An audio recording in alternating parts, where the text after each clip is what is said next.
ಒಳಗಡೆ ಎಲ್ಲ ನುಗ್ತಾ ಇದೆಯಲ್ಲ ಮೇಡಮ್, ನಾವು ಎತ್ತಾಕಿರೋದು ನಮ್ಮ ಕಷ್ಟ ನಮ್ಗೆ ಗೊತ್ತು.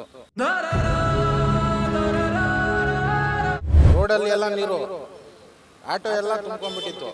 ಅದು ಏನು ಮಾಡೋದು ಹೇಳಿ? ಎಲ್ಲ ಮನೆ ಒಳಗಡೆ ನೀರು ಎಲ್ಲ ಎತ್ತಾಕಿದ್ದೀವಿ. ನಿದ್ದೆ ಇಲ್ಲ, 3:30 ಗಂಟೆಗೆ ಎದ್ದಿರೋದು, ಬೆಳಗ್ಗೆವರೆಗೂ ಒಂದು 6 ಗಂಟೆವರೆಗೂ ನೀರು ಎತ್ತಾಕಿದ್ದೀವಿ. ಫುಲ್ ಮನೆ ಒಳಗಡೆ ಎಲ್ಲ ನೀರು, ರೋಡಲ್ಲಿ ಎಲ್ಲ ನೀರು, ಆಟೋ ಎಲ್ಲ ತುಂಬ್ಕೊಂಡ್ಬಿಟ್ಟಿತ್ತು. ಅದು ಏನು ಮಾಡೋದು ಹೇಳಿ? ಈ ಥರ ಎಲ್ಲ ರೆಡಿ ಮಾಡಲ್ಲ, ಏನಿಲ್ಲ. ಇವಾಗ ಏನಾದರೂ ಹೇಳಿದ್ರೆ ಹೇಳ್ತಾರೆ ಅಂತಾರೆ. ಇವಾಗ ನ್ಯೂಸ್ ಮುಂದೆ ಹೇಳಿದ್ರೆ ಹೇಳ್ಬಿಟ್ರಪ್ಪ ಪಬ್ಲಿಕ್ಕು ಅಂತ ಹೇಳ್ತಾರೆ. ಇವಾಗ ಇದು ಯಾರು ಸಮಸ್ಯೆ ಪರಿಹಾರ ಮಾಡ್ತಾರೆ ಹೇಳಿ? ಹಾಂ, ದಿಕ್ತಾ ಇದೆಯಲ್ಲ, ನೀನು ತೋರಿಸ್ತಾ ಇದ್ದೀನಲ್ಲ ನಿಮಗೆ ವಿಡಿಯೋ. ನಾವು ನೀರು ಎತ್ತಾಕ್ತಾ ಇದ್ದೀವಲ್ಲ ಅಲ್ವಾ? ಇದೆಲ್ಲ ಯಾರು ನೋಡ್ತಾರೆ ಹೇಳಿ? ಮೇಡಮ್ ನೋಡಿ, ನೀರು ಹೋಗೋಕ್ಕೆ ಜಾಗ ಇಲ್ಲ. ಮಳೆ ಬಂದುಬಿಟ್ರೆ ಜೋರಾಗಿ ಮನೆಯೆಲ್ಲ ಕೆರೆ ಆಗಿಬಿಡುತ್ತೆ. ನೋಡ್ತಾ ಇದ್ದೀರಲ್ಲ, ಬಾಬೂಜಿ ನಗರ, ಗುರುಪನ್ ಪಳ್ಳ, ವಿಶ್ವನಾಥ್ ನಗರ ಎಲ್ಲ ನೋಡ್ತಾ ಇದ್ದೀರಲ್ಲ ನೀವು.